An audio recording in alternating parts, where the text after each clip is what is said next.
Magandang araw sa inyong lahat. Maligayang pagdating sa aking kwento ngayon. Abangan ang mga kakaibang pangyayari na magpapakilabot sa inyo. Tawagin niyo na lamang po ako sa pangalang Jared. Ang kwentong ibabahagi ko ngayon. Sabihin ko mang ayaw kong paniwalaan pero ang dami kasing saksi at isa na ako doon. 15 taon na ang nakalipas. Naging sideline ko ang magtrabaho sa mga construction na yan para na rin may pantustos ako sa pag-aaral ko sa kolehiyo. Sa hirap ng buhay noon, inuna kong pag-aaralan muna yung mga summer courses para makapasok naman ako sa mga construction na gawa ng mga hindi kalakihang trabahador. Kumbaga, may ganun naman na foreman, di ba? O contractor na wala talagang opisina o kumpanya. Napapasama ako sa mga ganon. Isang partikular na proyekto noon ay napasama ako na alukin na magtrabaho sa isang home improvement ng isang bahay sa isang isla na malapit sa Batangas. Dagli-dagli naman akong sumama sa kadahilanang naroroon ang iba naming kamag-anak at tumama naman ding sa bakasyon namin yon. Kung sakali mang sa sobra sa bakasyon namin ang tagal ng pagko-construction, edi huwi na lamang ako, di ba? Ang mga tao noon na galing sa lungsod, ako, tsaka yung dalawa ko pang kasama na si Ruel at Joan, at ang kontraktor namin na si Pael. Lahat yon hindi nila tunay na pangalan. Si Ruel ang madalas kong kasama. At itong kontraktor na ito, / foreman na si Pael. Ito ang unang beses na kasama ko ito.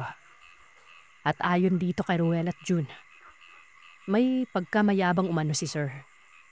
Mataas yung ihi kumbaga. Boss-bossan sa mga hindi kakilala at nagmamagaling. Bali ako naman Sir Seth na hindi judgmental. Okay naman siya sa akin nung una. Oo, mararamdaman mo yung pagiging pagbubuhat niya talaga ng bangko. Gaya ng bagong kilala pa lamang namin. Pinagyabang niya update sa akin na ginawa niya yung ganito-ganyan. Siya yung tumulong kay ganito-ganon. Yung mga kapit niya sa taas. Pati yung malinga sa bangkang sinasakyan namin, sir. Sinasabi niyang dapat ganito ang pagkakaayos. Pero hindi naman siya yung tipong nanalait o kung ano pa. Ang sabi naman ni Ruel sa akin ay, hintayin ko lamang umano. Lalabas daw ang totoong ugali niyan. Lalo na at bukod sa amin ay may mga kasama pa kaming mga lokal na tagagawa ng home improvement na yon. Napailing na lamang ako at iniisip na sana lahat marunong umintindi kay Pael. Dahil Sir Seth, kaya naman hindi ko binabanggit ang kung saan at ano ang malaking islang ito. Ay dahil sa mga panahong doon ako nagpabakasyon. Hindi na iba sa akin ang mga mangilan-ngilang mga tao doon na nag-aaral o natututo ng mga itim na marika, mga nanghihipnotismo, nanlalason, makukulam. So dawi ba naman ng turista doon at may mga foreigner pa sa ibang sikat na beachside at resort? Marami po talaga ang pwedeng mapagdidiskitahan. Pinagdasal ko talaga yon.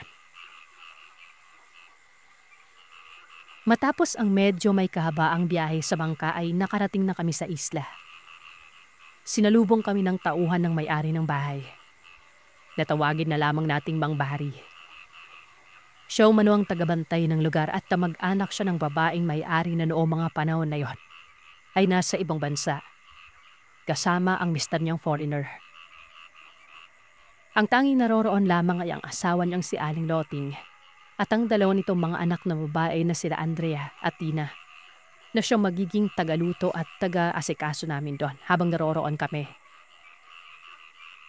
Bukod sa aming apat, andun pa ang karagdagang 5 trabahador na imamanage namin sa mga gagawin. At gaya talaga ng mga lokal doon. Bato-bato ang mga katawan ng mga ito. Mga moreno na sanay sa batakan na trabaho at pabilad sa araw. Pangalanan natin sila. Si Ronnie na kalbo Si Mang Luis na medyo kaedara ni Mang Bari. Ang mahabang buhok na may lahing katutubo na tawagin nating Diego. At ang dalawa pa nilang kasama na sina Nestor at Jaime.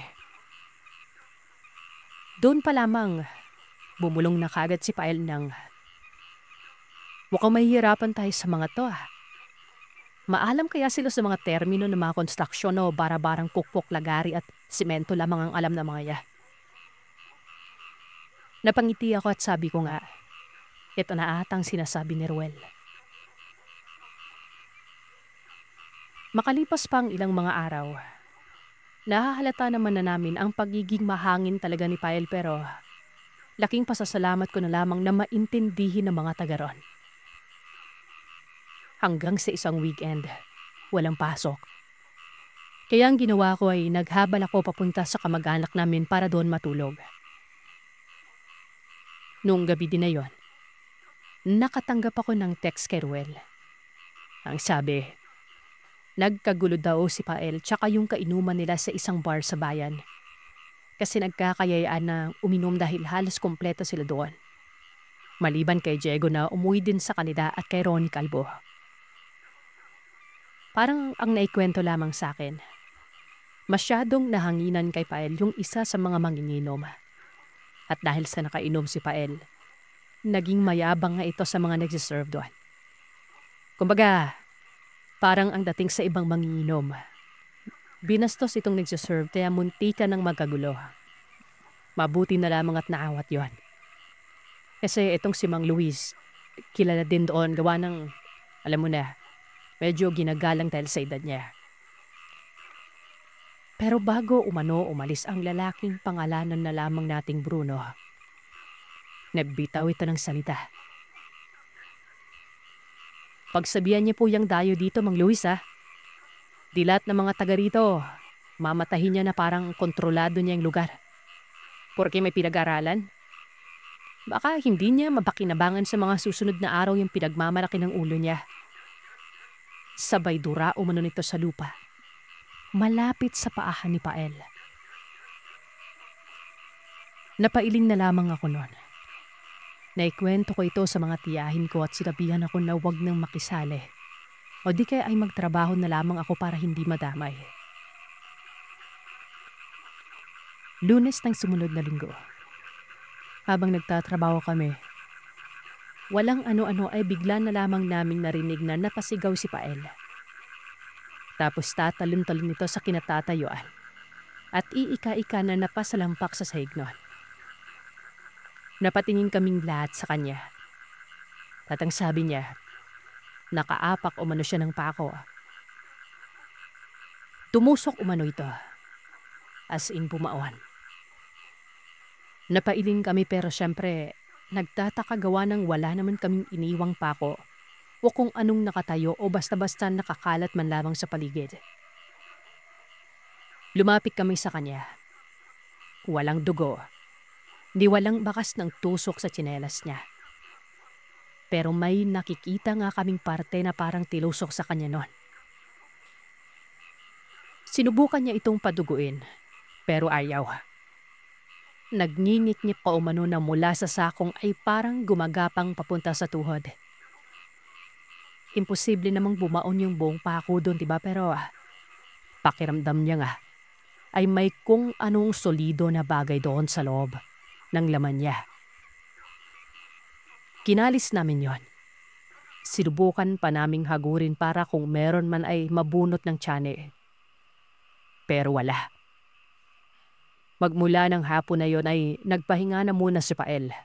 Nakatulog. At ganun na lamang ang gulat namin, Sir Seth. Ng mga pasado 4:00 ay nakarinig kami ng sigaw mula sa kwarto. Naunang tumakbo si Aling Loting.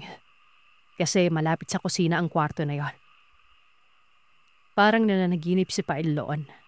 Dahil sabi niya sa amin ay nagising siya na merong tumatawag sa kanya.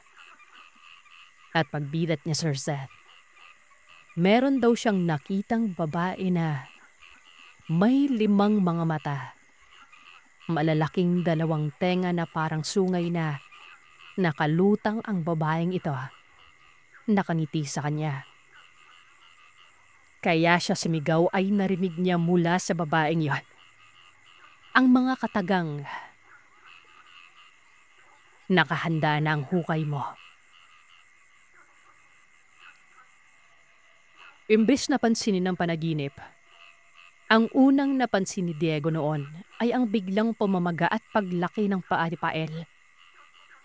Kung hindi pa ito napansin ni Diego, hindi din ito makikita ng lahat at ang malala pa, hindi na maidalaw ni Pael ang kalahati dahil hindi lamang hanggang tuhod ang sakit nito noong mga panahon na yon, kundi umabot na hanggang sa hita, singit at dewang. Namamanhid, nangangapalang balat sa pakiramdam. At ang idinadaing na Pael ay ang pakiramdam na para bang may gumagapang o may tumatahi sa parte na yon. Iba na ang nasa isip ko noon pero dahil sa ospital ang unang nasambit ng mga kasama ko, doon ito dinala. Ano ng test?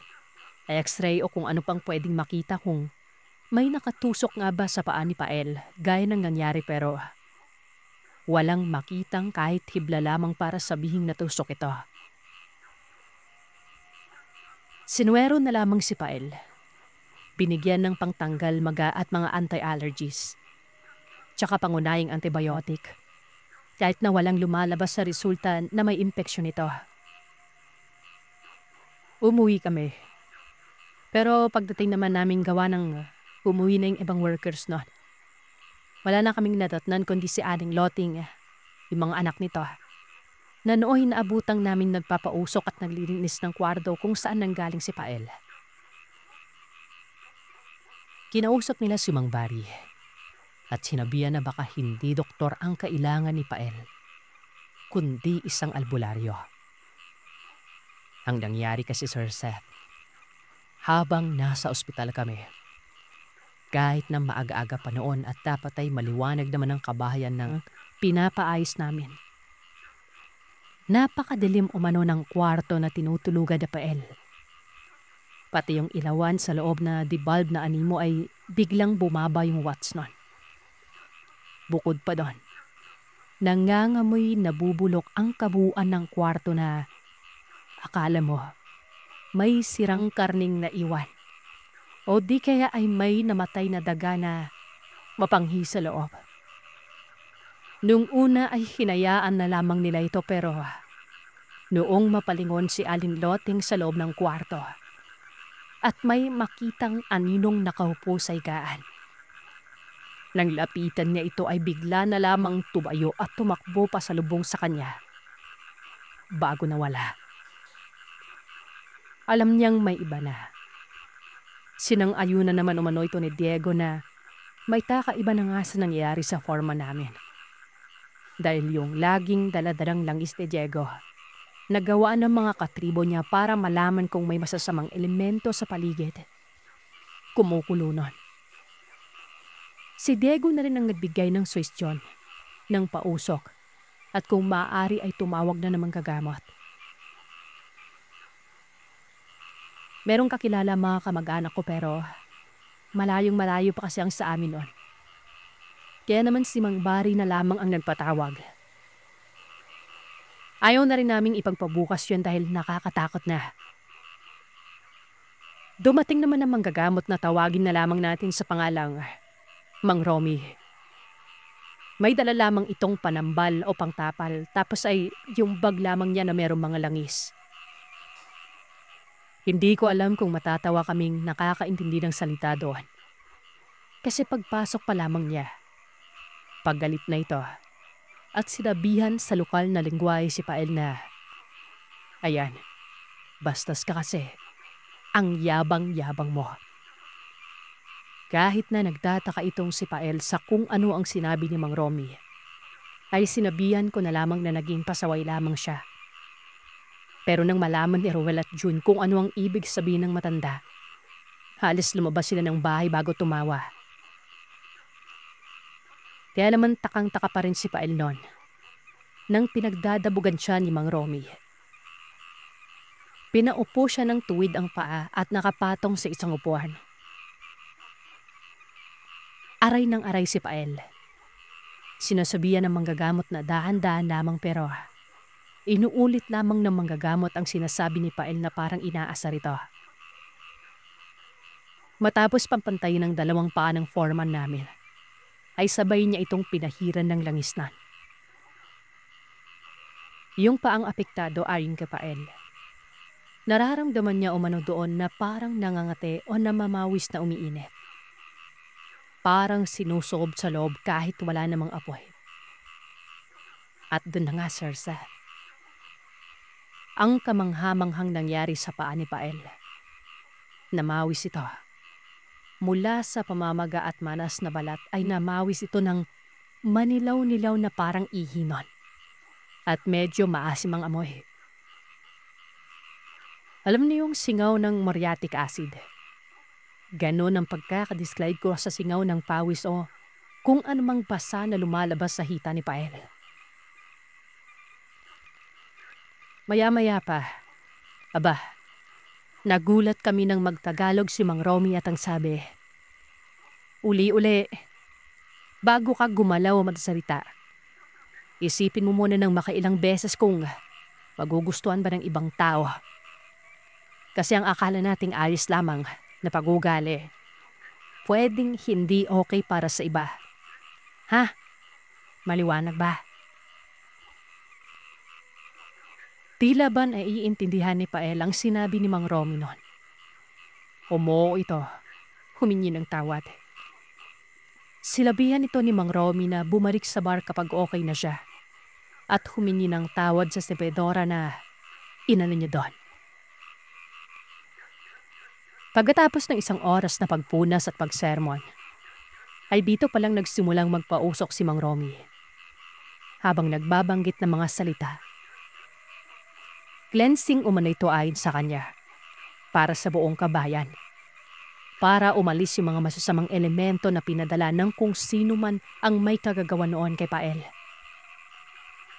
Hindi mo na pinagalaw ni Mang Romy ang paa ni Pael noon dahil meron pa umanong lalabas dito. Halos pagpanik si Pael sa narinig at napatanong kung ano ang lalabas doon. Sinagot naman siya ng manggagamot na, "Alo pa, edi yung nararamdaman mong gumagalaw-galaw sa laman ng paa mo." Kita ka talagang pinagpawisan si Pael doon.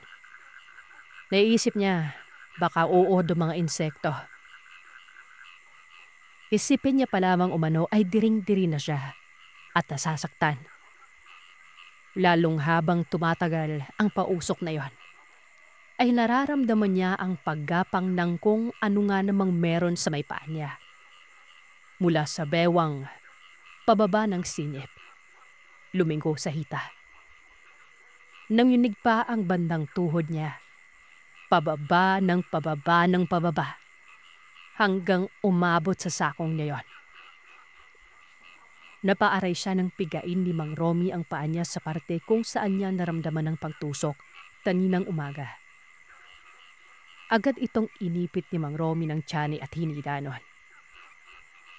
Isang mahaba na medyo may kakapalang sinulid na kulay itim ang lumabas mula sa paa na yon ni Pael. Ramdam pa ni Pael ang paghatak nito sa mga laman-laman niya sa paa.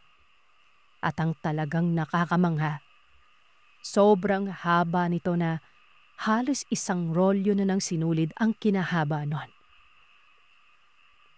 Ililagay at inikot yun ni Mang Romy sa may pinausukan niya.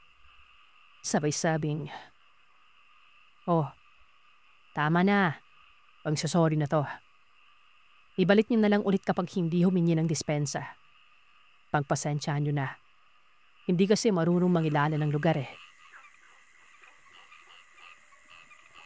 Muli pang nagpahid si Mang Romy ng langis sa paa ni Pael.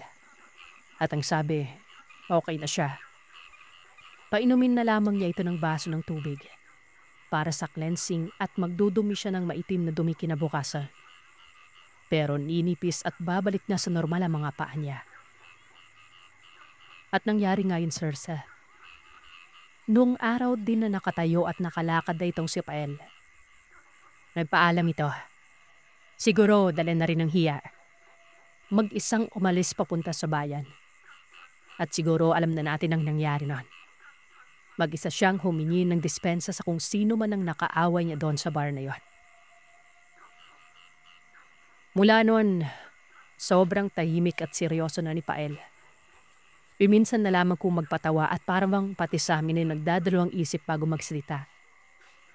Parang nawala na ng tiwala sa lahat ng tao o sa kung ano ang sasabihin niya.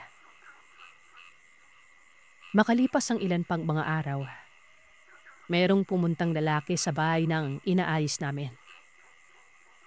Si Mang Bare ang unang kinausap nito at sumunod ay si Pael na. Lumabas si Pael. Niyaya niya pang pumasok ang lalaki sa loob pero umiling na ito.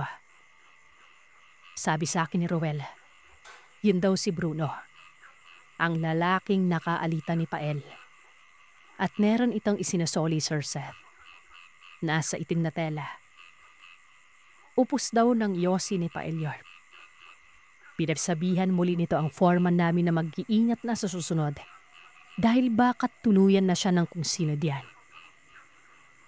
Pinabaon niya kay Pael ang itim na tela na yon. At nang makita ito ni Mang Bari, napag-alaman niya na malayong kamag-anak din ito ni Mang Romy. Kaya siguro hindi na sinabi ni Mang Romy kung sino ang gumawa at madali niya itong napakuha o nabawi noon. Pero magpagayon pa man, ako mismo ay malaki ang natutunan sa karanasan namin na yon. At magmula noong araw na yon, mas lalo akong nag-ingat sa mga salitang binibitawan ko. Dahil baka akala natin ayos lamang sa atin ang ganong asal pero hindi natin alam na meron na pala tayong nakakabanggang ibang tao. Alam natin na marami na ring iba't ibang nasalin na kwento tungkol sa maanamat na aswa na si Tingyen Pigimo. Pero ang kwento na ilalad ko ngayong araw tungkol sa isa sa pinakabantog na aswa ay nanggaling mismo sa apo sa tuhod ng isa sa mga nakasalamuha niya at maging kaibigan pa noong panahon ng hapon. Simulan na natin ang kwento. Ako ulit ito, Sir Felmo, si Pimi. Ang nagpadala sa inyo ng kwentong Manduligaw, Tia at Kuya Leo. Ang kwento na ibabahagi ko ay isa sa masasabi ko na ipinagmamalaking karanasan na ang kanamin. Ito ang karanasan ng lolo ko sa tuod na tawagin naping sa palala Oyol Igo. Kung napakinggan niyo ang kwento, Tia, nabanggit na doon na iniwan si nanay ng tatay niya para pumunta sa Mindanao. At si nanay naman, naiwan kay Nono. Siya nga pala, ang ibig sabihin ng Oyol sa Padano ay Lono. Si Oyol Igo ay isa sa pinakarespektadong matanda doon sa sitio. Bukod kasi sa kilala ang pamilya nito, siya mismo ang nagsisilbing padapayo ng orang kanya. May manawak na panayan si Oyol Igo. Pero nung tumanda na siya, isinanla ng mga anak niya ang palayan mo ito. Hanggaw sa onti na lang ang tira. Balik kami ang nag-alada kay lolo nung tumanda na siya. Kasama ko ang dalawa kong kapatid na lalaki. Kinaalala nyo, I'll have sister ko. Noong time na ito ay binigay ito ni nanay sa puder ng tatay niya. May kaya kasi ang ama nito. Gawa na ang lolo at lola niya sa father's side ay kilala bilang head teacher sa isang private school sa Roa City at isang principal sa pareho din paralan. Sa mga lapad na probinsya dyan, marahil ay alam naman natin kung gaano kaayos sa ganitong uri ng question dabe. Mabalik na tayo sa kwento. Noong ikanawang bigma ang panbaigbig, nangyari ang karanasan na ito ni Noyo. Nintay na ito, meron na siyang anak. 3 lalaki at 1 babae. Ang mga edad ng lalaki nasa 13 7 gulang. Samantala ang babae, nasa 3. Ito si Oyo ay matikas, matalkad, at napakatalining tao. Noong mawapanahon na yun, sinalaay na mga Hapon ng lugar namin na ito sa Capiz. Kaya ang ginawa niya, nagbukay siya ng isang basement o underground sa silong ng bahay nila. Yung pinakapinto ay pinatunan niya ng kawayan na naasalansan. Kunwari ay imbakan ito ng mga sawani. Ang ginadamit pang binad ng palay. Bigas daw nila noon. Nilanaday niya sa isang buong bilog na kawayan na tinanggalan niya ng buo. At tilwari, magsisilbing haligi o pantukod ng silong nila. Pero ang totoo, imbaan yun ng bigas. At doon diretso sa loob mismo ng underground ng bahay nila ang bagsakan. Ang underground beam na iyon ay nakakalabas-pasok alangin dahil kadaya ng estilo ng imbakan na bigas.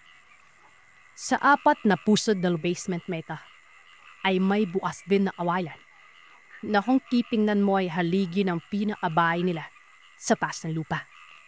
Galing, diba? Dun lang ang pamilya ni Oyong Igo sa underground. At siya naman, naiwan sa labas. Dun siya sa mismong bahay nila. At kapag dumating o dumaan ng mga Hapon, dun lang ito nagkuubli sa gitna ng kawayanan na halos nasa bakuran lang ng bahay nila. Nagsimula ang lahat nung meron dumaaw mga bayuan sa kinitirhan nila. Lakita ni Oyong Igo na may kasama sila isang matangkad na lalaki na sa pinim ni Oyo ay isang Pinoy. Pero nagdabalawang isip siya kasi mukha bintong dayuhan. Mistiso ito. Dahil pa nakasuot ito ng uniforme ng isang pulis. At dahil sa mga aura na isinasalarawan ng mga guro niya noong nadaaral pa siya, ay inakala niya dayuhan ang tao ngayon. Lumabas si Oyo at binati ang mga ito sa pamamagitan ng pagsasalita ng Espanyol. Pinanong niya ito at ano ang paay nila. Sumagot din ang lalaki sa wikang Espanyol at pinanong si Oyo kung Espanyol ba ito o purong Pilipino. Sumagot naman ito na sa totoo lang ay maski siya, hindi nga alam kung saan nagmula ang kanya. Siya pala, ang pagsasalita ng Espanyol ay natutunan niya sa paaralan nung nag-aaral pa ito. Required kasi noon ang pagtuturo ng Espanyol sa mga mag-aaral. Muli litong pinanong ng lalaki kung native ba na kada dumalaw ito at po alam niya pasikot-sikot na lugar. Umo naman ikaw si Oyo, kaya wala ko pagdada ng isip na di mala ito ng mga Hapon. Gapat talaga ay papalian pa siya noon, pero sinabi nga sa mga ito na hindi na kailangan. Gawa nang wala naman siya plano tumakbo o lumaban. Bago umalis, nagpagulong na yung lupa itong si Oyo. Papasok sa daanan ng hangin, papunta sa basement. Ito ang pahiwapig niya sa pamilya niya na ayos lang siya at huwag silang mag-alala. Sumama si Lolo sa mga Hapon, kasama ang isang Pinoy na hindi ka naunan. Ay nakilala niya si Pengyen Pegyumo. Isa itong pulis. Espiya na mga Hapon. Pero linid sa kaalaman ng mga dayuan na ito. Isa din siya sa mga unti-unting pumapatay sa mga mananakop. Kung si Pengyen ay isang espiya, ito naman si Oyo ang ginawa ng mga dayuan na ito na isang guide. Gawa na alam niya ang pasikot-sikot din sa lugar nila. Nadahanap ang mga Hapon noon na magiging kampo nila. Kaya ang ginawa ni Oyo may dinala niya mala ito sa bundok ng Panginraon. Binaan niya ang mga ito sa Suhot Spring sa Dumalab Tapis. Bali ginawal hideout na mga Hapon. Alupaas ng suot spring na ito. At kung magawi kayo doon nilay, makikipra pa rin ang mga bakas nila dito. Mula sa bayan naming sa Dumalad Tapis, ginawang daanan na mga ito ang dalakweba doon, papunta sa iba't ibang lugar. Bali may 3 daanan na kuweba doon, Sir Felmo. Ang isang panusok ng antike, isang maiksi na hanggang Pasi Iloilo, na hindi naman kalayuan sa bayan namin sa Dumalad, at isa na papunta sa Pigbawan, Iloilo. Aw sabi pa ni Lolo, may isa pang kuweba mismo sa paas na lapanin roon, na kung magawi ka doon ay dadalin ka nito sa dalampasigan kung saan patawid sa Negros at Cebu. So ito na din mainat si Oyong sa pagkikisama sa Malapon at bilang ordinaryong sibilyan ay napapakot din siya mahuli ng mga sundalo ito. Pero kahit papano naging kampante din ito kasi naging magkaibigan sila ng Teniente. Napansin ni Oyong ang kakaibang pagkatao nito ni Teniente sa tuwing gagawa ng hindi maganda ang mga Hapon. Katulad na lang na isaw pa ipsilim. Habang naglalakad ang mga dayuhan na ito, ay namunguha ang mga ito ng pagkain sa mga kabayan. Awal-awa si Oyong nun sa pinadagawa ng mga ito. Naninira ng mga pamamahay. Tapos kapag walang katao-tao sa lugar, nadagalit sila. Napapakuyom na lamang ng para bitong Soyo at pinipigil nila sarili. Pero ang kapansin-pansin na aura nun ay yung kay Teniente. Para daw napakadilim ng aura nito. Tapos, nagtitiim ang mga bagang at namumula ang mga mata. Nakatingin ito sa mga naninirang mga Hapon na para bang nagpipigil rin at gustong mambali o mangsakmal ng leeg. Kapag ganito ang nangyayari ay may halong pagtataka at takot lagi itong si Oyong sa nakikita niya sa Teniente. At itong huling pangyayari nga, para kay Oyong ay isa sa mga karanasan niya na nakakatakot man, pero kahit papano, ipinagmamalaki. At lagi niyang ikinikwento sa amin dahil syempre, naging saksi siya sa lahat ng ito. Merong kinuhang babae ang mga Hapon nun. Ginahasa nila ito sa harap ni Oyong at ng Teniente. Napapikit na lamang daw ng mata si Oyong nun at nagtakip ng tenga para hindi niya marinig ang pagmamakaawa ng umiiyak na babae at para hindi na rin makita ang pambababoy na nangyayari. Bago nga makapikit nun si Oyong ay kitang-kita niya ang mga mata ng babaeng ito na nagmamakaawa, nakatitig sa kanila, para bang humihingi ng saklolo. Tapos, nagulat na lang bigla itong si Oyong.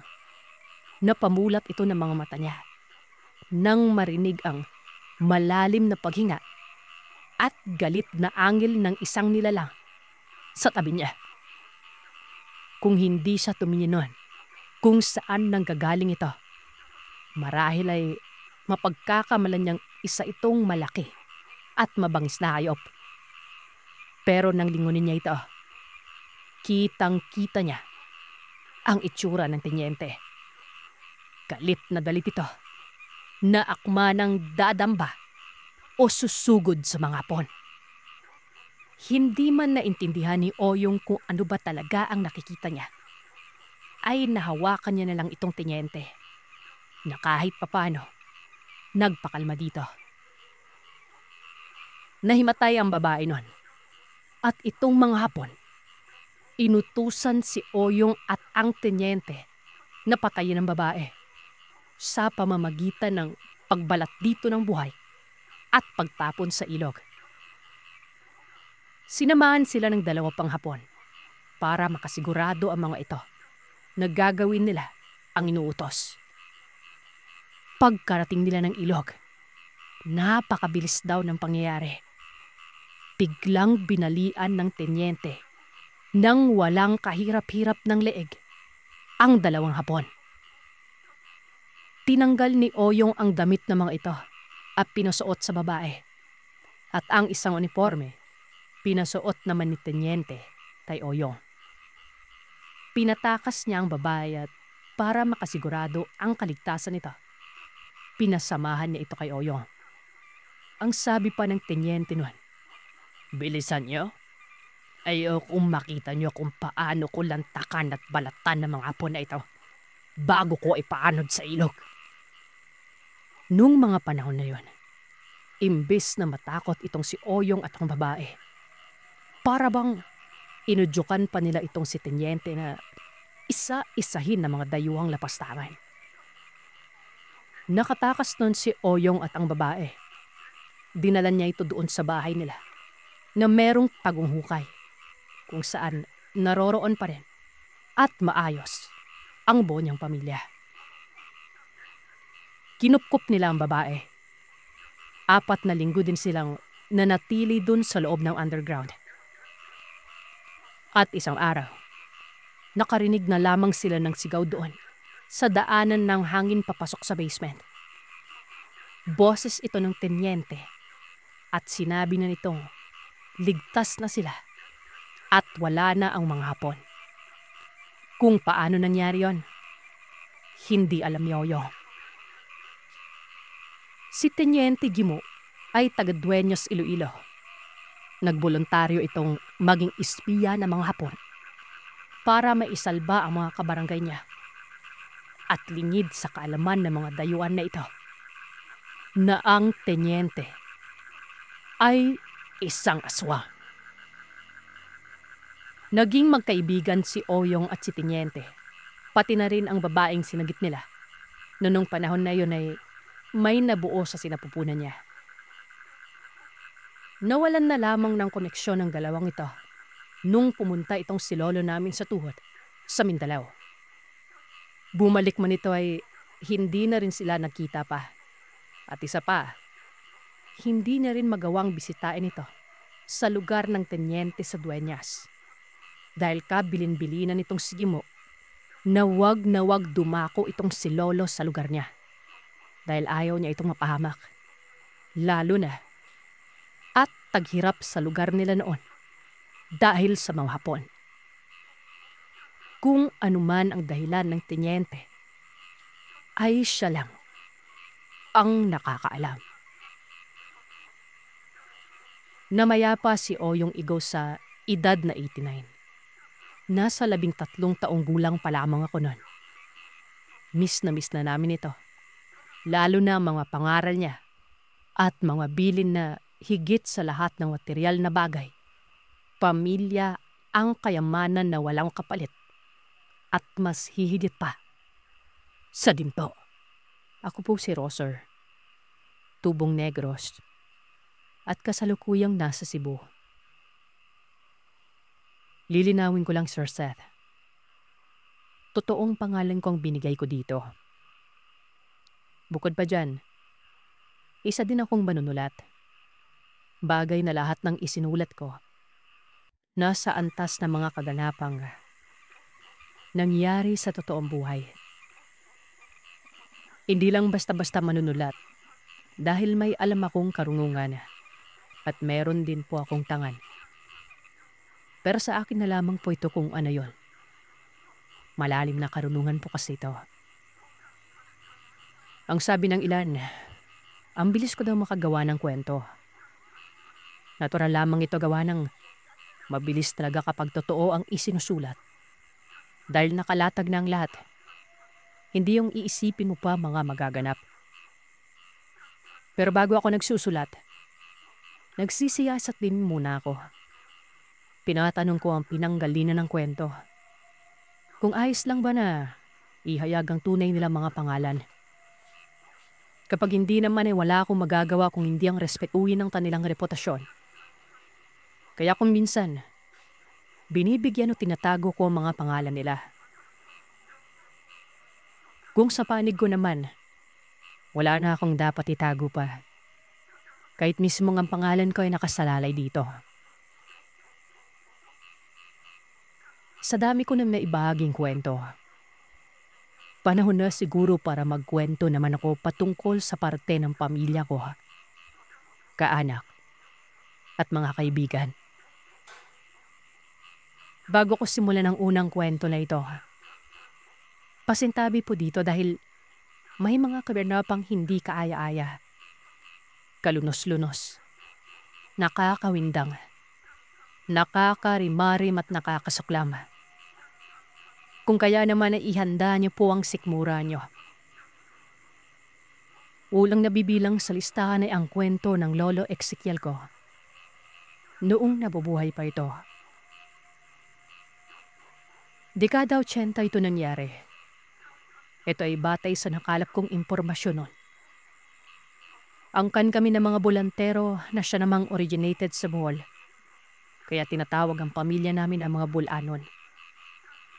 Kahit magtanong pa kayo sa kaanak ko, sasagutin kayo ng, tama, mga Bulanon kami.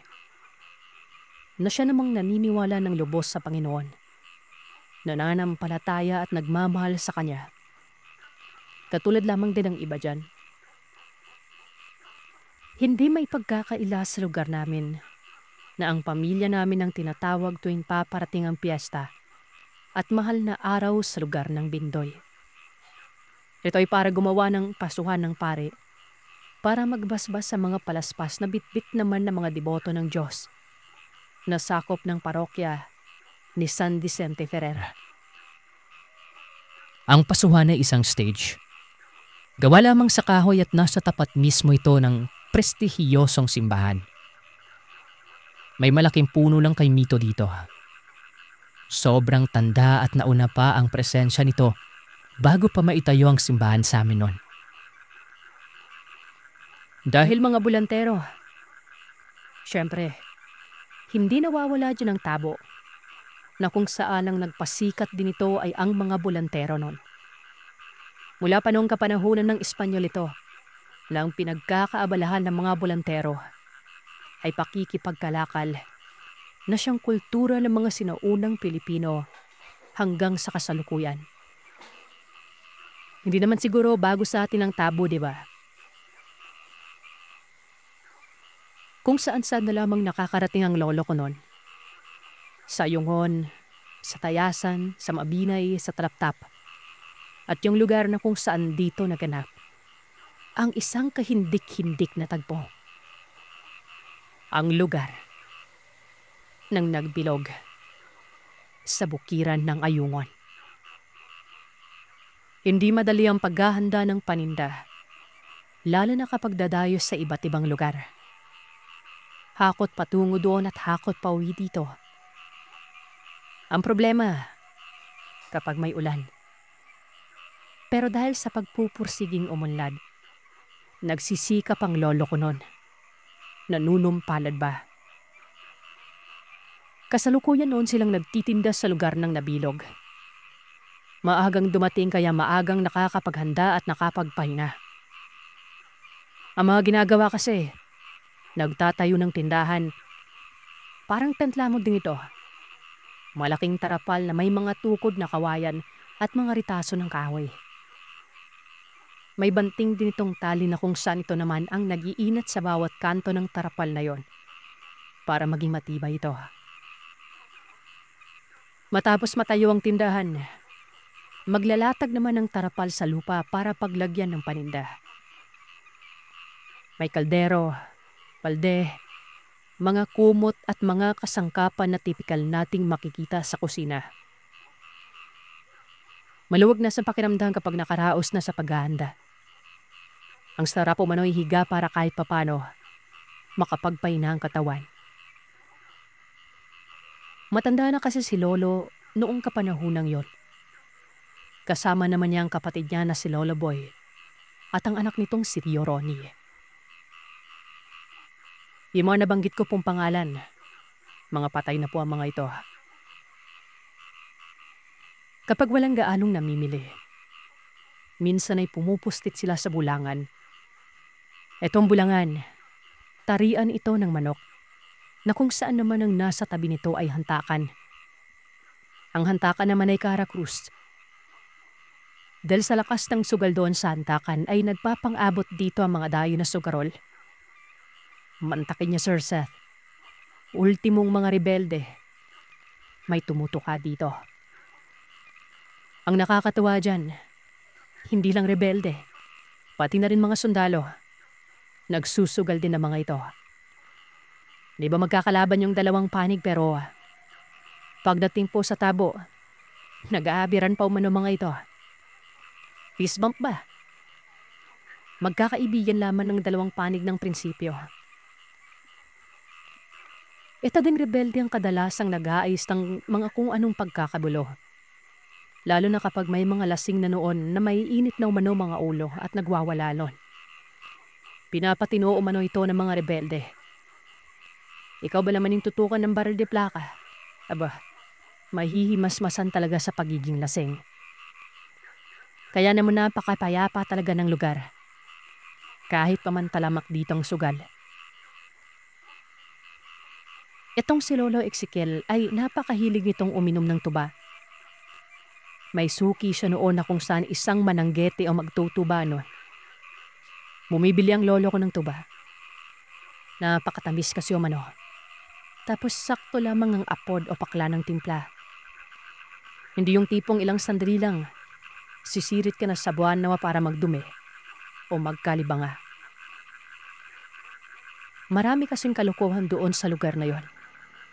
May mga pilyo manong magtutuba. Bunot umano ang pinapakuluan tapos hinahaluan lamang ng asukal at tungog nun. Lasang tuba pa rin naman umano ito. Katunayan ay masarap itong inumin. Yun nga lang talaga, nakakasira ito ng tiyan. Kakabagin ka tapos maglalabas ka ng maglalabas ng hangin sa butso mo. At kapag nakumpiyansa ka kakautot, may lalabas o sasamang laman yung hangin na yon. Kumbaga magkakamansya talagang salawal mo. Bigyan natin ng pangalan na magtutubang ito, na si Mang Orel. Matagal nang magtutuba sa lugar. Pero ng mga panahon na yon, nang kumuslit ang lolo ko kasama ni Tio Ronnie at Lolo Boy, hindi umano tuba ang nakasalang sa lamesa sa pwesto ni Mang Orel. 2 malalaking kaldero ito na may lamang ulam. May nakahiwalay na batya sa gilid na kung saan naman ang laman noon ay ang tinabunang dahon ng saging na isang damakmak na kaning mais naman yon. O paring Oriel, karinderya na ba yung pinagkakabalan mo? Wala ka bang tuba? Hindi ako nagkukumpiyansan sa ibang nagtitinda dyan eh. Nakaranas na akong magbanyo magdamag eh. Bungad ng lolo kay Mang Oriel. Itong magama namang si Tio Ronnie at Lolo Boy, kaagad sinilip ang laman ng 2 kaldero. Napapikit pa ang mga mata tapos kumiti. Napakasarap umano tingnan ng ulam nun. Sa amoy pa lamang umano nito. Nakakagutom na. Kumain na lang tayo sa Kiel. Mukhang buena mana si Orel ah. Kalarating mo lang ba, Orel? Sobrang pagod yung mukha mo. Tanong naman ni Lola Boy. Ang sabi naman ni Orel, kararating lamang umano niya. Hinahabol niya kasing tanghali para sumaktong gutom na ang mga tao sa tabong. Pasensya na. Hindi ako nakapagtuba. May abusado kasi sa tubaan ko eh. Iba yung pumapandaw sa mga sugong. Pinaghihirapan ko yung sanggutan tapos iba yung aani. Nahuli ko. Nakatikim. Nagalit ako eh. Ay, may mangyayari talaga kapag ganon. Bulalas ni Mang Orel nun. Nakikita nila noon na nagbago ang tono ng mukha ni Mang Orel. Mula umano sa pangiti-ngiti nito, napalitan na lamang ng galit yon. Oh, abay, upo na. Tama. Buwan namang nga ako sa inyo. Kayong unang makakakain ito. Mura lang, tsaka sinarapan ko yung timpla. Para na rin dagsain na ang tindahan ko sa susunod. Paunang bukas ba? Ang bawat serve ng ulam umano, tag 2.50 lang. Napakamura. 2 piso at 50 centavos. Sinong hindi kakagat, di ba? Agad-agad ay kumain sila nun. Saktong-sakto ang lambot ng laman. Sobrang sarap umano ng karne na parang hindi umano baboy yon. Basta, malinamnam daw yon. Kung kaya't naparami talaga sila ng kain. Lalong-lalo na umano yung dinuguan. Sobrang sarap at mahalimuyak ang amoy. Si Tio Ronnie ay nilantakan ng dinuguan. Nakadalawang serve pa siya nun. Kumain din ito ng humba at walang masabi sa sarap ng pagkain. Sina Lolo Ezekiel at Lolo Boy naman ay humba ang tinira. Kasi nga, matapos nito ay mag-iinuman sila nun. Alam naman natin ang humba o paksiw na baboy. Ito talaga ang pangunahing panghanig sa tiyan bago ka sumalang sa inuman. Maliban pa dyan, ito din ang pinakamasarap na pulutan. Matapos makakain, bumili po umano si Lolo. Nagpabalot siya ng 2 supot. Ang isa, pulutan. Habang ang isa naman ay kakainin sa may hapunan. Nung umalis na sila sa tindahan, dahil nga sa masarap ang pagkain, nagtawag pa ng mga kakilala doon na kumain din sa tindahan ni Orel. Kasi nga may mura na pero masarap na ulam doon. Dilagsa ng maraming tao ang tindahan. Malaki ang kaldero, maraming laman. Kaya marami talaga umano ang makakakain nito. Kasabay ng mga alingaskas sa mga tao, sigawan doon sa bulangan, sa hantakan at mga kalapag ng mga paninda. Nagsimula na umano mag-inuman si Lolo Ezekiel at Lolo Boy noon. Si Tio Ronnie ay umiinom din, pero siyang nakatoka sa tindahan. Bali tinatawag na lamang kapag tagay niya na. Mga palahubog kasi ang grupo nila. Aminado naman akong halos lahat ng bulanon sa amin. Malakas talagang tumoma ng alak. Sa hindi malamang dahilan, bigla na lamang nagkagulo sa lugar. Ibang klase na umano ang sigawan nun. Hindi na yung arya sa tarian at abiba sa hantakan. Kung hindi ang sigawan na yon ay parang nag-aaway na. Doon mismo nanggagaling ang sigawan na yon. Sa tindahan ni Mang Orel. May mga tumatakbo pa nga patungo sa banwa o damuhan. Tapos ay suka ng suka nun. Bukod pa dyan, may narinig silang mga katagang. Isting yawa. Habulin niyo si Oriel. Yawa! Tao yung niluto. Piste, buang ming tawa na. Nagkatitigan si Lolo Ezekiel at Lolo Boy sa narinig nun. Mabilis na tumayo at tinungo ang lugar. Habang paparating, yung mga tao sa gilid, sumusuka. Panay bigkas ng mabibigat na salita. Kitang-kita sa kanilang mga mukha noon ang labis-labis na pagtataka. Bit-bit ba ni Lolo Ezekiel ang isang galong tuba na para bang ayaw pakawalan para hindi mamane-over ng iba noon? Anong nangyayari? Ba't di suka ng suka? Sabi ni Lolo doon sa mga tao. Hanggang sa isa dito ang itinuro ang lamesa ni Mang Orel. Lumapit naman doon si Lolo Ezekiel at Lolo Boy. Nakakita sila ng 3 piraso ng daliri, Sir Seth. Partikular na daliri ito sa paa ng isang tao nun. Sinigurado pa ng 2 kung totoo ba ang nakita nila. Nakatuklap pa umano ang kuko nun. Kumpirmado.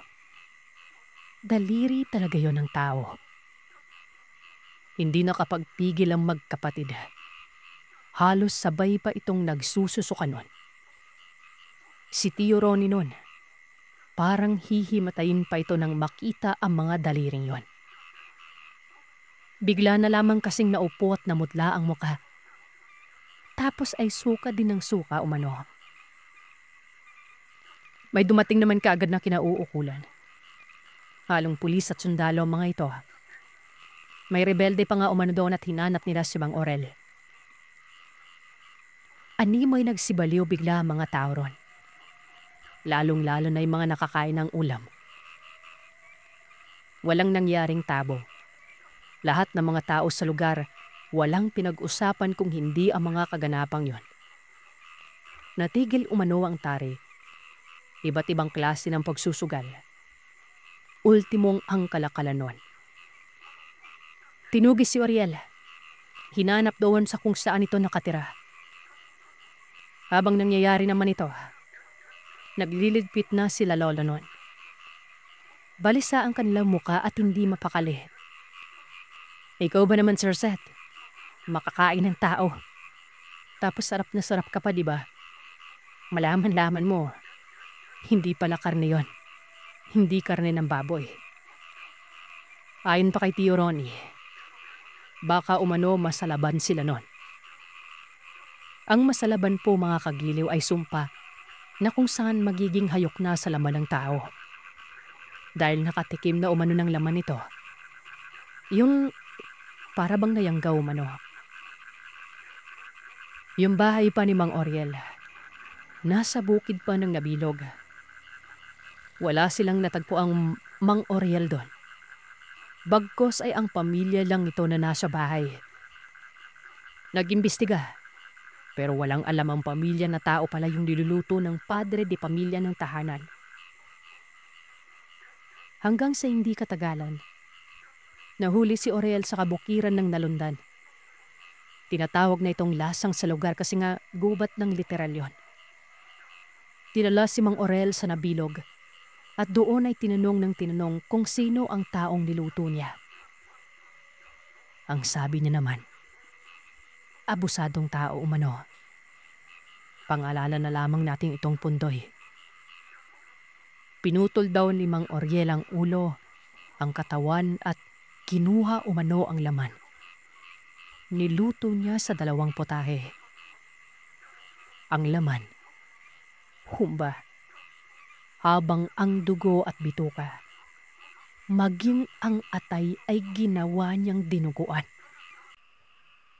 Demetalye talaga umano nito. Hindi lamang niya sinama ang baga kasi malansa na umano. May kaartian din pala itong hinayupak na to. Ngayon, lang tanungin ang kinauukulan sa kung nasaan ang ulo ng biktima. Hindi sumagot si Mang Orel. Sinabi niyang itinago niya dahil galit na galit siya sa taong pinatay niya. Ganito daw kasi ang nangyari noon. Matagal na umano siyang inaabuso. Ang pinaghihirapan niya ay inaani ng iba.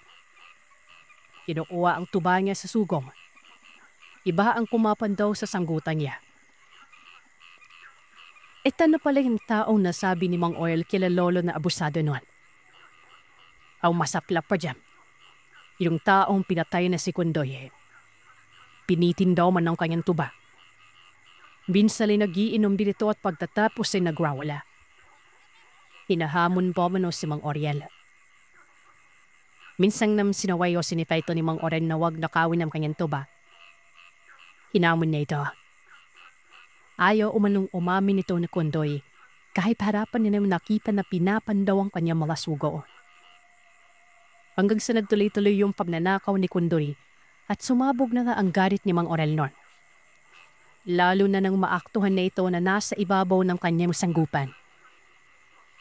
Inantay niya man ang bubaba at doon ay tinadtad niya ng pagtaga hanggang sa mamatay. Pinagkakakipaan naman ni Kundoy ang kanyang pinaghirapan. Kaya ang gusto mangyari ni Mang Oriel, maibalik sa kanyang ninakaw nito. Ano bang nakain niya to at doon mismo sa lugar ng pinangyarihan niya pinagupan ng ulo? Kinaroon niya ang katawan. Nililis ng maayos ang bituka. Pinakuluan at saka pa ito pinadtad para gawin ginuguan doon. Talagang hinarintulad ni Mang Orel ang katawan ng tao na parang isang baboy. San kayo makakakita ng ganyang katibay na sikmura, diba? Tao yan eh. Baliw lamang ang kakatay ng kapwa-tao niya. Lahat umano na hurikadong kinakairawan. Binili ni Mang Aurel upang sumarap ang luto. Nang kumita siya ng malaki, pinikman niya pa ang niluto nun. Ang sabi niya, mas masarap po umano ang karne ng tao sa kahit anong karne na makikita sa merkado at tabuan. Anong klaseng kabalintunahan yan, di ba? Pwede namang idaan sa pag-uusap o reportero. Nahing ganun, para pala ng sinabihan ng Diablo.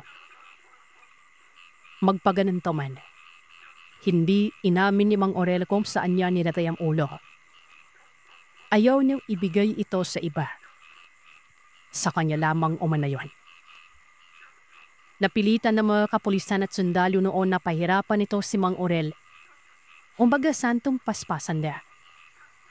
Pero ayaw pa rin umano umamin. Kaya naman pagsapit ng sunod na tabo sa nabilog, binala si Mang Aurel doon at iginaib ito sa kawayan. Nilagay talaga sa gitna ng tabuan, na kung saan nakikita siya ng lahat ng mga taong nakakain sa kanyang putahe.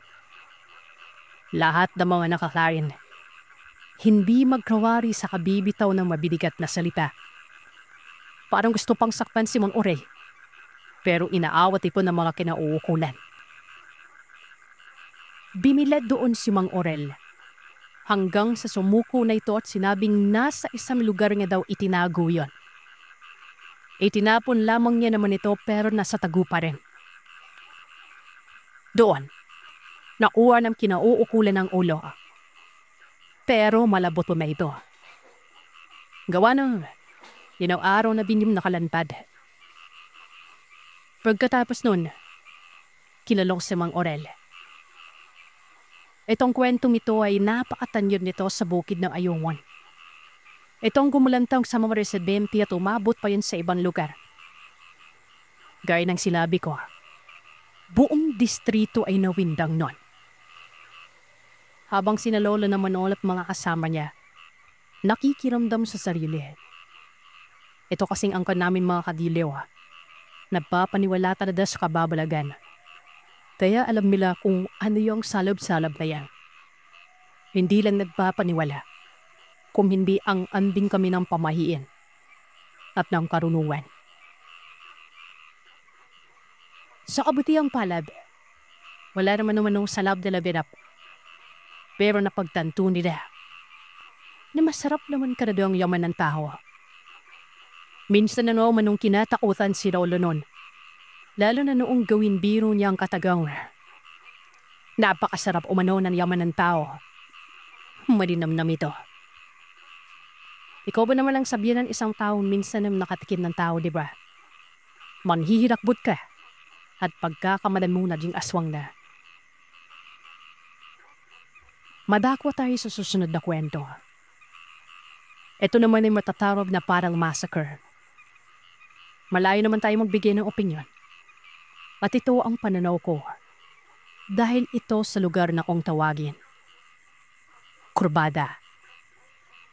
Sa lugar ng Bintoy ito at dekada 90 ito naganap.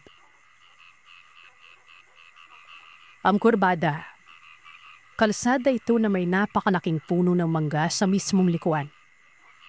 Blind spot ang likuan dito. Dulot na rin ang hadlaw ng anino at lapad ng sinasakupan ng manggang yon. Balot yan ng kababalagan. Natakaraming pagpapakita dito ng mga naman lupa. Bigyan na lang may patawid sa kalsada na para ba mga impacto nun. Minsan pa, may nakita dito na taong nakatayo na ubod ng pula ang katawan. Nanlilimahe dito sa kung ano. Makintab o na yon at para bang may sumay pa. Kaanak lamang din namin ng nakakipa nun. Napagkamaling niya pang estatwa yan pero hugis timonyo umano. Pero nang matapat na umano ang kaalak namin sa kurbada, nawala na lamang ang nilalang na yon. Orpi mo yung tatay ko, Sir Seth. Nakakita nang mapadaan siya sa lugar na ito. Dating trabahan sa isang electric company ang tatay. Loreco ito, o yung Negros Oriental Electric Company. Ang tatay ko noon ay nakakarating sa kung saan banda. Sa kabukiran ng lugar namin. At sa kung saan pang yublip noon. Kung minsan, ginagabi na siya sa pabuwi. Isang beses noon, nang paparaping na noon si tatay sa kurbada. Gabi, bigla na lamang siyang nakaramdam ng kakaiba. Doon pa lang siya noon sa tapat ng ospital. Pero may kakaibang pahiwatig na umano sa katawan niya. Hindi niya alam kung bakit. Sa bagay, nakakapangilab talaga umano sa kurbada niya. Kaya siguro napapangunahan ng takot sa isip. Lating napapadaan dito, nakasasakyan man o naglalakad, ay magbibigay talaga ng respeto.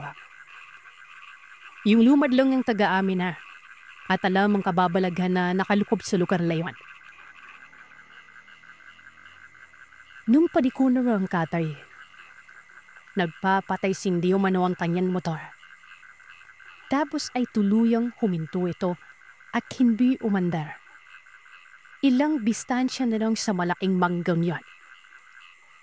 Inakala niyang overheat cam yung motor gawa ng Suzuki na krista ng motor at namamatay talaga ito kapag nasobrahan sa init.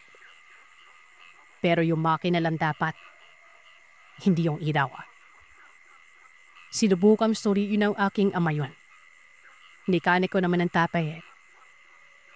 Wala naman umano nakipang problema sa sistema ng vapor. Ilang minuto pang nakalipas. Sinubukan niyang padyaking.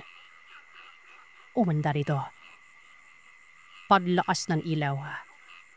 Ganoon na lamang ang panlalaki ng kanyang mga mata. Nang may makitang tatlong maliliit na bagay na dahan-dahang tumatawid sa kalsada. Para bang tao o manayon pero hanggang tuhod lamang ang lakte na mga ito. Sa tapat mismo ito ng malaking manggang yon. Malinaw na malinaw umano sa kanyang mga mata yon. Aminado naman si tatay nga nagdebroga siya. Trabadbik ito. Pero sa mga puntong yan ay wala umano siyang tama. Hindi din siya nakainom. Pero totoong-totoo ang nakita niya. Tao na may malalaking ulo. Malalaki ang tiyan. Na para na umano mga ipik kong pipingnan habang dahang-dahang naglalakad. Tagatuhod lang talaga umano ang taas na mga yon. Huminto ba umano ang isa? Tumipig sa kaya. Doon may halos mapanawa ng biwa si tatay. Napakapangit umano na mukha nun. Hanggang tenga ang laki ng bidin ni ka. Nanlilisik ang mga mata. Amag na amag ang kinang na kulay bilaw pa. Hindi nakabalaw ang tatay. Sobrang lapit na kasi nito. 3 bipa ang layo. Para umano siyang sinemento lang. Ilang sablit lang na magkaulirat. Pinatakbo niya kada ng motor. Kasabay ng pagbubusina. Hindi umano umaris yung isang nilalawar. Sigundan umano kadато siya ng tingin nito. Nang makarating sa amin na ikinuwento niya kagad ang nangyari. Kitang-kita ko sa mukha niyang pamumot niya. Pero nabanatan siya ng nanay kasi baka may tama na naman ng groba ito. Mariin itinanggi ni tatay na hindi na siya nakadroga. Totoo ang mga nakita niya. Naakapanindig panahibo ang tadpong yan. Ayon naman sa pananaliksik ko, ang mga nakita ni tatay ang mga sadsad. Impacto mga sadsad na ito. Nabibirang sa mga uri ng diwende. Pero mas nakakatakot naman ang abilidad. Maliliit lang. Malaki ang ulo na may malaking tiyan na sumasadsad sa lugar kapag naglalakad. Kaya pinapawag itong sadsad. Maliban sa tatay ko, may iba ding nakaranas ng kababalagan sa kurbada. Isa na dito ang kaibigan kong itago na lamang natin sa pangalan Jervy. Mag-uuma ito, kasama ng tatay niya sa naturang lugar. Matagal na silang may napapansing kakaiba sa kurbada. Minsan ay bigla na namang umanong may papanahaw ng iyak doon. Kaya naman nagugulat si Jervy nun. Pinupuntahan niya ito. Kaso ay sinisita naman siya ng tatay niya. Huwag umanong pansinin ng isang yon dahil amok lamang yon. Baka kung mapano pa umano si Jervy. Hindi naman kilala sa kanya na may amok talaga. Pero atahod pansin ang pagpaparamdam ng kung anong meron sa lugar na para ba talagang nagtatawag. Ilang beses niya nang narinig ang palahaw. Minsan lalaki, minsan babae. Pero madalas umano, engog bata. Noong nagkaroon ng kuryosidad si Jervy, lumapit siya doon. Mari ganito, di ba nasabi naman sa kwento na liko ang daaman nito? Kurbada, tapos ang ibabaw ay mangga. Pero ang manggang iyon ang kasnog naman nito ay napakalawak na taniman ng tubo. Hindi ako nagkakamali. Sakop ata ang lugar na yon ng tinatawag na JJ Island o Hacienda. Hindi ako sigurado ha. Tapos ikaw mag-amang sina Jervy at tatay niya. Doon nakadistino sa bandang kurbada niyan. Bale, saup sila ng prestihiyosong pamilya na nakatira sa Hacienda. Maigim pinapakinggan ni Jervy ang palahaw. Nagbabago-bago ng boses nun. Nagiging bata, babae at lalaki. Nakakaramdam na siya umano ng kaba nun. Pero dahil sa mariarong patmaliwanag, naglakas loob ito. Hindi naman siya nakita ng tanyang tatay kasi nasa malaya ito. At nakatalikod pa nun. Hanggang sa napatalon umano siya nun. Nakakita siya ng napakalaking ahas na nakapatong mismo sa isang batilis sa tabi ng puno ng mangga. Banako nito na sobrang makamandar nun. Medyo duda si Jervy nun. Baka kasi yung palaw na yun ay galing mismo sa ahas na ito. Ito kasing banakon ay may kakainan o manong tumirao na para ding manok. May kakailan bing magtunog ng kung ano-ano pa para makapanglanlang ng biktima. Kaya noong minamastan na itong maigi ay hindi daw yun gumagalaw. Nakabigkis lamang ang bahaba at makinang nitong katawan sa punom yon. Pero naroroon pa rin umano ang pinig.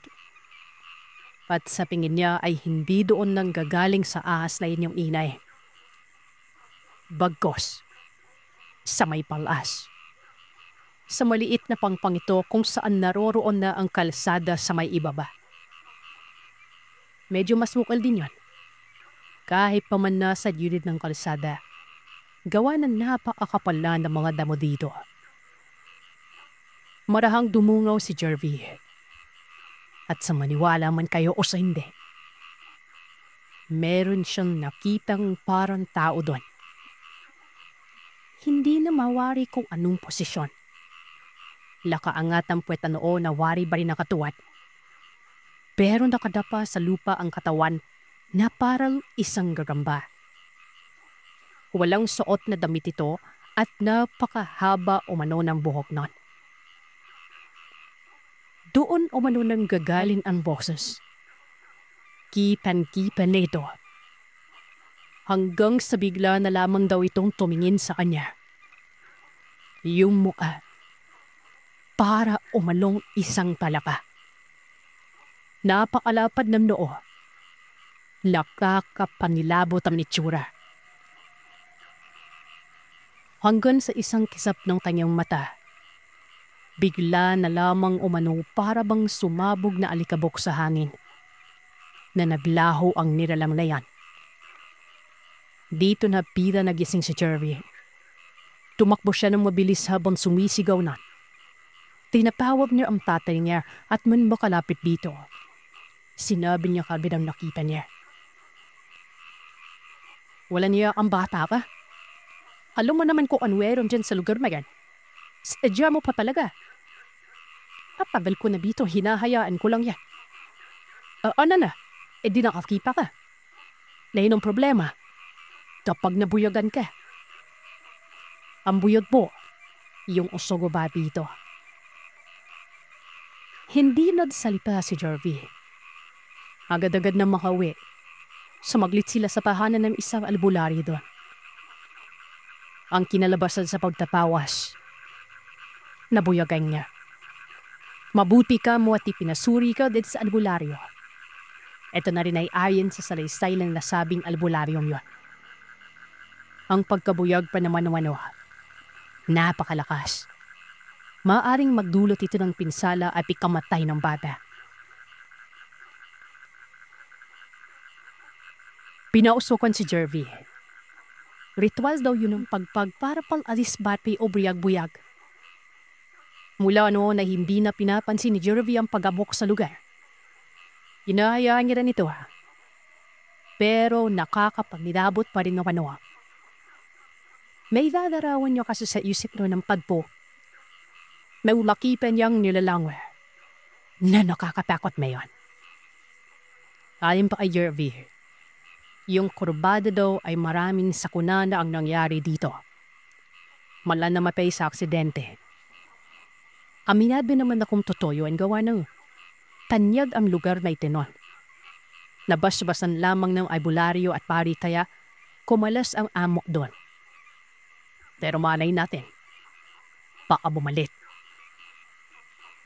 Bueno, isa-isahin natin ang mga sakuna doon na tingin ng karamihan ay may kinalaman ng kababalagan. Diyem din ako. Kababalagan ang opinion ko. Dekada 90 ito nangyari. Una, yung series liner na nabundol ang maraming tao na nakasunod sa forlorn. Lawampan niya sana mga ito o nakidamay sa pavyubing ng isang residenteng namatay na padadon sa dulo ng tinawagan. Kilala kong tao namatay. Apo ito ng kabatch McDoor. Bali yung series. Itong tanyag ng sasakyang bus na hanggang sa ngayon. Naririto pa rin at sikat na sikat sa abisayaan. Huling gabi na yun ang lamay. May dumaping na tao di umano noon na sumubok abisur ng mga naroroon sa lamay na magsama ng libing. May mangyayari umano. Ang taong nagbigay ng abiso sa mandagamot. Sinabing ito sa kung ano ang pwedeng mangyari bago magkaroon ng sakuna. Kamalasan umano ang nakikita ng isang arbularin yon sa panitain niya. Pero hindi inalin pala ito. Hindi pinakinggan. Bagros ay tumuloy pa rin ang yudbingan. Kinabukasan, habang nakasunod ang mga tao sa forlorn at tahimik may naghihinadpis ang pamilya ng namatayan, doon nangyari ang sakuna. Noong natapat naman sa kurbada ang mga tao, may series na parang walang prenon paparating. Wala sa balanse ito kasi nga, nagwarog-warog ito o parang lasing ng driver.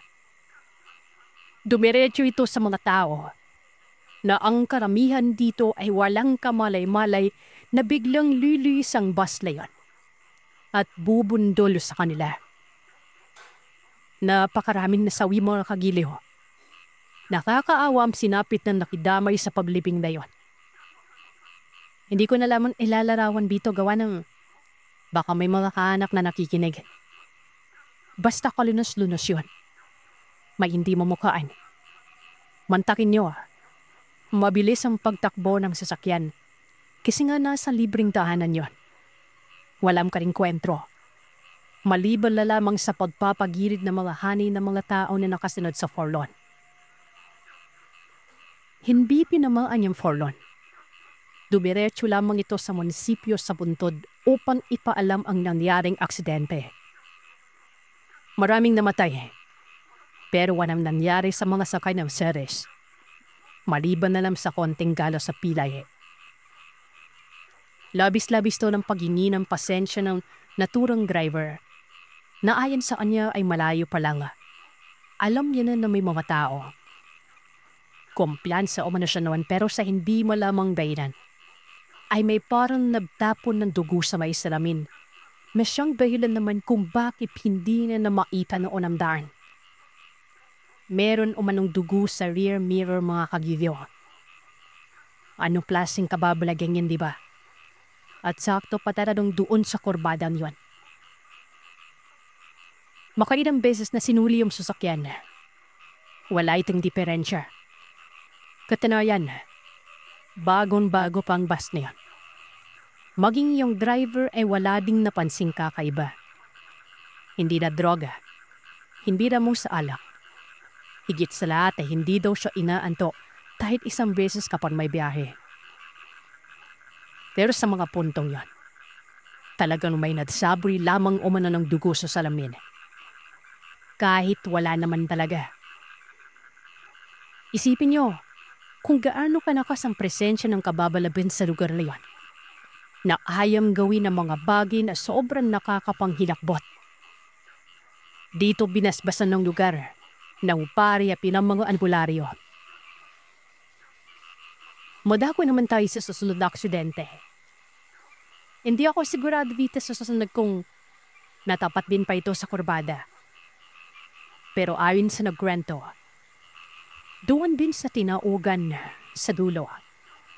Kamuntikan pa nga manong madali ang mga tubo doon dahil nagkaroon talaga ng sunog doon.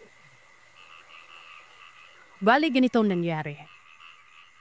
Isang tricycle yung ang may pasero at isa namang motor na may sidecar ang may kargang maraming gasolina ang nagsalpukan. Sumabog ang pagkabanggaan yon. Dahil nga sa gasolina. Malapnos sumano ang mga nakasakay sa tricycle. Walang nakaligtas. Kalilis-nulis din yun. Mantakin nyo. Aw-aw ang lugar na yon o bihira lamang ang bahay kaya wala talagang nakasaklolo kaagad. Dito sa salpukan na bawang motor, walang nakapagsabi kung anong naging dahilan. Sino ba makapagsasabi noon kung sunog na diba? Pero ayon sa haka-hapa, naningin na naman umano ng alay ang kurbadang yon. Taon-taon di umano ay may kinukuha dito. Ang pinakamasaklap ay yung nabundon ng Ceres noon. Mula nang mabasbasan ang lugar sa awa ng Panginoon, natuldukan na ito. Pero agay ng sinabi ko, huwag magpakumpiyansa. Hindi naman sa lugar namin ang may kababaragan. Hindi lang sa kurbadang yon. Lagkalat ito. May mga tuloy na sobrang bigat ng presensya na kung dadaan ta ay malayo ka pa lang. Kailangan mo nang humingi ng pahintulot nun. Tilawan mo magtabi-tabi. Humingi ng termisan na dagaan ka. O hindi naman tayo maghagis ng barya sa ting dagaan. Kahit sintabo lang. Madako naman tayo sa susunod na kwento. Ito naman ay nangyari sa kakilala ng nanay ko. Pero hindi ito sa Bindoy, kundi sa Amlan. Tawagin mo lamang natin sila sa malapangalan Emily at Ben. Mag-asawa mo ito. Nakipiesta sa Amlan. Balita na Bindoy sila pero naimbitahan ng piyesta sa naturang lugar. Sa Bukyon ito banda. Mula sentro ang kapistahan pero nagdidiwang din ang nasa kagong lugar na yon. Kaklase ng Emily ang nag-imbita. Kabatchmate sa high school. Napangalanan na lamang nating Patricia. May pamilya na rin ito at katunayan ay may mga anak na nag-aaral sa CVPC o sa Central Visayas State University sa Dumaguete. Dumating sila doon hapon na at kinakailangan pa nilang sumakay ng habal para makarapin talaga sa mismong lugar. Habang nasa habal nun, yung driver ay sinabing nagkaroon daw ng ground out sa pupuntahan nila. Hindi naman nagbigay komento si Emily pero ang asawa nitong si Ben, sinabing wag silang magpadala kapag ganon. Belang bukiran umano ng amlan, may mga namamahay na abat. Napaka-partikular po ng abat sa amin. Ang abat sa amin ay aswang. Pero hindi ako sigurado Pero ayon sa mga sabi-sabi, sa bukiran ng amlan ay meron palaga. Siguro ay noon pa ito tanyag kasi nga nabanggit ng asawa ni Emily yun. Pagkababa nila ng habal, sobrang bilim umano ng lugar. Akalain mo ng piyesta na nangyayari doon. Napakatahimik tapos ang makikita lang ang mga namimitling ilaw na galing sa mga kabayan doon. Nagaling sa Desera, Tanbila. Magkakalayo pa ito base sa distansya ng mga liwanag. Nakabuwad lang naman ang bahay kaya hindi na nila kailangan pang maglakad.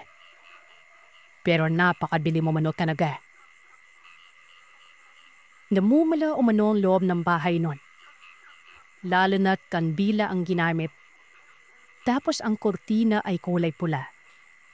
Kaya parang nasa loob sila ng barkolina. Sila na lamang ang bisita nun. Masaya naman si Patricia kahit papano. Gawa nung nakaraping sila noon at napaunlakan umano ang imbitasyon. Sila mag-asawa ang kumain sa namesa. Liwanag mula sa kanbilang tangnaw nila. Sa pagkain nakahanay sa namesa. Halos wala pa ng bawas noon ang nakataob na baboy sa kanilang harapan. Habang kumakain, kausap nila noon si Patricia. Patungkol ito sa kabataan nila. Sa panahon pa ng high school ang talakayan. Hanggang sa noong nasa kanabipnaan na sila ng masarap na kain habang nag-uusap. Bigla na lamang umanong umalinasawang amoy na para bang may binuksang imbornal. Masahol po umano yun sa amoy ng bulok na patay. Napakasangsang umano nun. Bigla umanong natahimik itong si Patricia. Habang ang mag-asawa naman noon ay nagpipigil sa paghina. Nakakaya naman umanong mag-inarte sila doon. Tuwayo si Patricia. Nagdala ito ng kandila patungo sa kusina. Sinusundan lamang yun ang tingin na mag-asawa. Hanggang sa lumabas ito doon sa kusina na para bang may kinakausap umano. Pero ang boses lamang ni Patricia ang naririnig nila nun. Labagabag ito si Ben. Tumayo ito at sinipat ang bintana. Pinalaw niya umano kung sino ang kausap nitong kaibigan ng kanyang asawa. Doon. Para umanong nanigas ang katawan ni Ben. Nang makakita ng tao na nakatuwad sa harapan ng pintuan ng kusina. Nanlilimaid umano na para bang naligo sa langis ng mata. Mas lalo lumala ang baho dahil nga nakaduno si Ben sa bintana nun. Ilang sadlit lang ay kinarabit naman siya ni Emily. Pero hindi ito pinansing ni Ben. Hanggang itong si Emily ay may nakitang dumaan mismo sa sala patungong kusina. Napakapangit daw ng mukha nun. May buhat-buhat na karne na hindi niya mawari kung ano klaseng hayop. Kinalabit ng kinababit ni Emily si Ben hanggang sa hindi na nakapiis yun. Binuluan na si Ben na nakakita siya umano ng aswang. Marahan namang umupo si Ben. Bililuan din ang asawa na nakakita din siya sa labas noon. Umuwi na tayo ngayon, Emily. At ang kabachiwi po, aswang ata. Hindi natin alam po anong kinakain natin dito. Baka kung ano yan. Ben, yung isa may kung ano buhat-buhat. Alam po karamihan eh. Sinilip ni Ben ang kusina. At doon ay bigla na lang sumigaw itong si Patricia. May aswang umano. Tinataboy ni Patricia yung nilalang na nasa loob ng kusina noon. Sumirip naman ng takbo ang nasa loob habang yung isa namang nasa labas ay naglaho na parang bula. Halatang halata umano na parang nag-iinarti lamang itong Patricia na ito na kunwari ay nabirya. Walang ano-anong umalis kada ng mag-asawa nang walang paalam. Sabi pa ni Ben, kausap pa umano ni Patricia ang aswang doon sa likuran.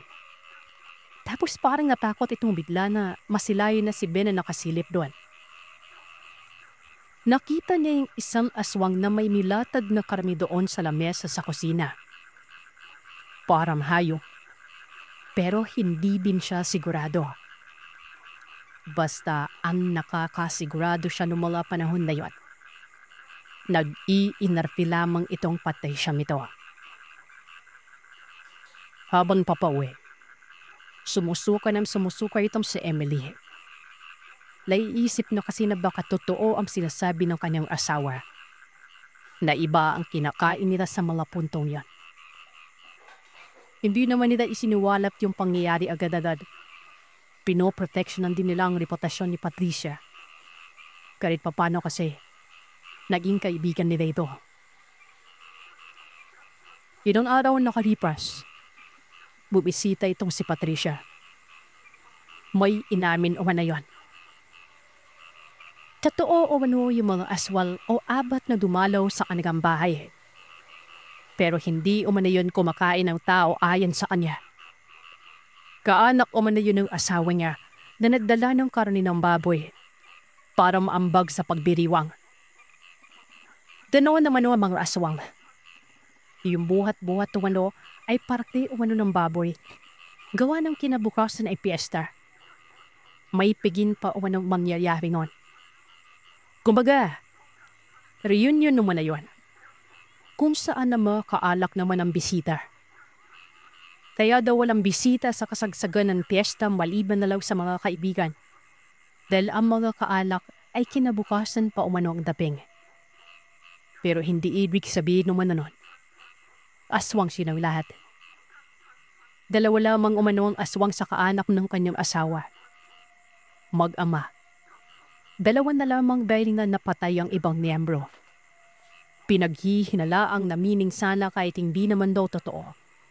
At umaambag ito ng makakain kinabukasan bilang pagbibigay respeto sa nasabing okasyon. Pagpapatunay na rin na hindi sila kumakain ng tao. Pinilit to na mag-asawa na paniwalaan itong si Patricia. Para na rin sa ikakapanatag ng isip nila.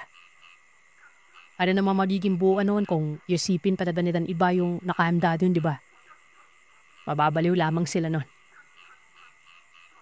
Hindi ko alam kung yung kwentong ito ay totoo ba pero naniniwala ako na may aswang o abat nga sa naturang lugar.